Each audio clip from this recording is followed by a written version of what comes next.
Voce. Ai auzit-o pe asta?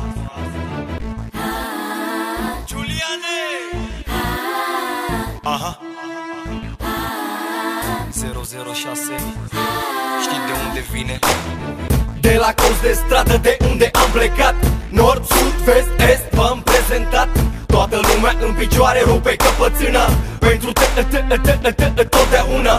Antrenorul strigă stânga-dreapta e ok, la fel cum proceda, îl mai știi pe Cassius Clay.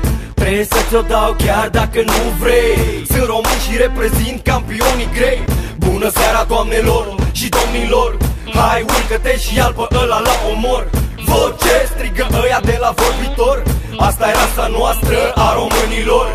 Ești aproape gata, gata, gata să te duci, stânga-dreapta în direct și o să te culci, că familia